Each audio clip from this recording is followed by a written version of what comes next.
تو یہ سلجوق کی نسل میں تھا تغرل بیگ۔ 446 میں آ کر شیعوں کی حکومت کو ختم کیا تغرل بیگ سلجوقی نے۔ سلجوق مسلمان ہوئے تھے محمود غزنوی کے دور میں، سلجوق ان کے بڑے کا نام تھا۔ تو ایک دفعہ محمود غزنوی نے سلجوق سے پوچھا اگر مجھے تیری مدد کی ضرورت ہو تو کتنے آدمی پیش کر سکتے ہو؟ تو اس نے ایک تیر دیا، کہا یہ ایک تیر ہے میرا، کسی کو یہ تیر بھیج کر میرے علاقے میں بھیج دو تو چند گھنٹوں میں 1,00,000 تلواریں تیرا پیرا دینے کے لیے تیار ہوں، میرے پاس اتنی طاقت ہے۔ تو یہ سلجوق کی نسل میں تھا تغرل بیگ۔ اللہ تعالیٰ نے جب عرب زوال کا شکار ہو گئے اور ضعف کا شکار ہو گئے، جیسے بڑھاپے کا کوئی علاج نہیں، جب قوموں پہ زوال آتا ہے تو اس کا بھی کوئی علاج نہیں، پھر اور قوم کو جگہ ملتی ہے۔ جیسے بڑھاپا ایک فرد پہ آتا ہے، ایسے بڑھاپا قوم پہ آتا ہے۔ قوم کا بڑھاپا جوانی میں نہیں لوٹ سکتا، جیسے فرد کا بڑھاپا جوانی کی طرف نہیں لوٹ سکتا، قوم کا بڑھاپا جوانی کی طرف نہیں لوٹ سکتا، کوئی علاج نہیں، نئی نسل کا آنا ہی علاج ہے۔ تو عرب دھل چکے تھے، 600 سال بہت ہوتے ہیں حکومت کو، اپنی صفات گم کر چکے تھے، اب نئے خون کی ضرورت تھی۔ تغرل بیگ پہلا شخص تھا جس نے آ کر اہل سنت والجماعت کو استحکام بخشا، شیعوں کی حکومت کو ختم کیا، بغداد سے، شام سے، ان سارے علاقوں سے۔ صلاح الدین ایوبی نے اسماعیلی شیعہ کی حکومت کو ختم کیا، مصر۔ العاضد ان کا آخری خلیفہ تھا صلاح الدین ایوبی، نور الدین زنگی رحمۃ اللہ علیہ کا پروردہ تھا، اس کا دوست تھا، اس کے دوست بھی تھا، بچہ بھی تھا اس کے سامنے، زیادہ لکھنے پڑھنے کا شوق تھا۔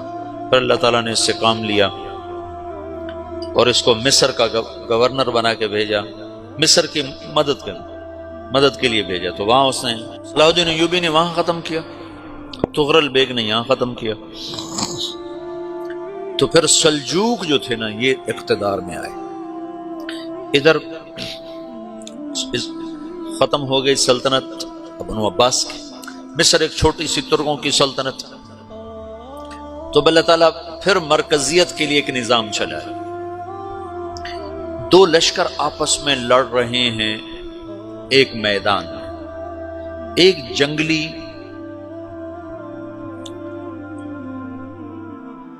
بدوؤں کا قافلہ، جنگل کے لوگ اپنے قبیلے کو لے کر، ایک جنگلی قبیلہ اپنے سردار کے ساتھ نقل مکانی کر رہا ہے ایک جگہ سے دوسری جگہ۔ اللہ کا نظام کہ یہ لوگ چلتے چلتے چلتے اس وادی میں پہنچ گئے جہاں جنگ ہو رہی ہے، دو لشکر آپس میں لڑ رہے ہیں۔ جب یہ وہاں پہنچتے ہیں تو ایک لشکر کے قدم اکھڑ رہے ہیں اور دوسرا غالب آ رہا ہے۔ ان کو نہیں پتا شکست کھانے والے کون ہیں اور فتح پانے والے کون ہیں، ان کو نہیں پتا۔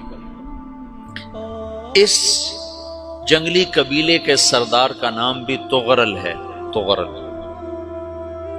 تو یہ سردار کہتا ہے جو شکست کھا رہے ہیں ان کی مدد کرو، کچھ پتہ نہیں کون ہے، کہتا جو شکست کھا رہے ہیں ان کی مدد کرو۔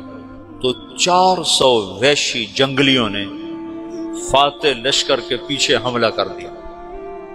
وہ تو ایک کافی ہوتا تھا، 400 دوڑ جب تلواریں پڑیں تو چند لمحوں میں نقشہ بدل گیا، بھاگنے والے جم گئے اور جمنے والے بھاگ پڑے۔ جب جنگ ختم ہوئی تو شکست خوردہ لشکر کے بادشاہ نے ان کو بلایا، اسے پوچھتا ہے مجھے جانتے ہو میں کون ہوں؟ کہا نہیں۔ کہا تو تم نے میری مدد کیوں کی؟ کہا انسانی ہمدردی کی وجہ سے، تمہیں شکست ہو رہی تھی اس لیے تمہاری مدد کی۔ پھر اس نے اپنا تعارف کرایا، میں ہوں سلیمان سلجوقی، ترکی کا بادشاہ، مسلمانوں کا لشکر تھا اور تاتاریوں سے شکست کھا رہا تھا۔ تاتاری فتح پا رہے تھے، مسلمان شکست کھا رہے تھے، تو وہ اللہ کی غیبی مدد بن کر آئے۔ تو وہ اس سے کہتا ہے میرے ساتھ رہنا پسند کرو گے؟ تم نے میرے اوپر احسان کیا ہے، میں اس کا بدلہ دینا چاہتا ہوں، میرے ساتھ رہنا پسند کرو گے؟ کہنے کا کر لوں گا۔ تو اس نے اس کو لے کر ترکی آیا، اور استنبول اس وقت روم کی حکومت میں تھا، اسے فتح کیا اس تغرل کے آگے چوتھے پانچویں پڑپوتے محمد فاتح نے۔ تو یہ استنبول ہے، یہ ترکی ہے، بیچ میں ایک چھوٹا سمندر ہے، یہاں ایک جاگیر ہے۔ تو سلطان سلیمان کہتا ہے یہ جاگیر تجھے وقف ہے، ادھر سے رومی مجھے تنگ کرتے ہیں حملے کر کر کے، تو میرا دفاع کرتے رہنا، یہ جاگیر تیری۔ اس جاگیر پہ اس نے اپنے قافلے کو آباد کر دیا، اپنے قبیلے کو، اور ایک چھوٹی سی حکومت بنا لی، جو ایک صوبہ سمجھو سلمان سلجوقی کا، وہ ایک چھوٹا سا صوبہ ہے۔ وہاں جب یہ رہ پڑا تو پھر یہ ایک شیخ کے بیعت ہوتا ہے، وہاں شیخ طریقہ ہے، ان کے یہ بیعت ہونے جاتا ہے، وہ اس کو رات اپنے پاس ٹھہراتا ہے، تو ایک کمرے میں ان کا خادم ٹھہراتا ہے۔ یہ جب کمرے میں جاتا ہے تو سامنے دیوار میں طاقچے پر قرآن پڑا ہوا ہے، تو یہ تغرل بیگ کہتا ہے یہ کیا ہے، یہ کیا ہے؟ تو وہ خادم کہتا ہے یہ کتاب اللہ ہے، قرآن ہے۔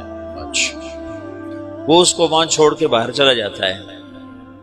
وہ دیہاتی آدمی، جنگل کا رہنے والا، پہلی دفعہ زندگی میں قرآن دیکھا، وہ کہتا ہے یہ قرآن ہے، اللہ کی کتاب ہے، میں اللہ کی کتاب کے سامنے سو جاؤں، کتنی بے ادبی ہے۔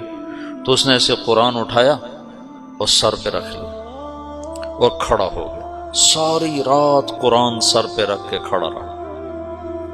رات کے پچھلے پہر اس کو خواب آیا، کھڑے کھڑے اس نے دیکھا کہ اس کی پشت سے ایک چاند نکلا اور شیخ کی بیٹی کے سینے میں جا کے اتر گیا، پھر اس لڑکی کے سینے سے ایک درخت نکلا جو پھیلتے پھیلتے پھیلتے 3 بر اعظم پہ چھا گیا، افریقہ پر، یورپ پر، ایشیا پر۔ پھر اس کی آنکھ کھل گئی، وہ کھڑا ہوا ہے، تو اس نے صبح یہ خواب اپنے شیخ کو سنایا، تو انہوں نے اپنی بیٹی اس کے نکاح میں دی تھی۔ اس بیٹی سے ایک بچہ پیدا ہوا، تغرل بیگ نے اس کا نام رکھا عثمان، عثمانی ترک نام سنو، جو میں نے کل بتایا تھا کہ 1924 میں وہ خلافت ختم ہوئی، تو ایک بیٹا پیدا ہوا عثمان۔ عثمان نے پھر ایک نئی اسلامی حکومت کی بنیاد رکھی جو 1924 تک چلتی رہی، کوئی 800 سال یہ حکومت چلی۔ تو حکومت کا شیرازہ بکھرا، لیکن پھر جڑ جاتا تھا، اور وہ قرن اول والا جوڑ کبھی نہ پیدا ہوا، ٹکڑے بن گئے۔ ان ٹکڑوں میں اللہ لوگ پیدا کرتا رہا جو دعوت دیتے رہے، دعوت زندہ رہی، جو تربیت کا نظام تصوف کے ساتھ تھا اب وہ تبلیغ کے ساتھ۔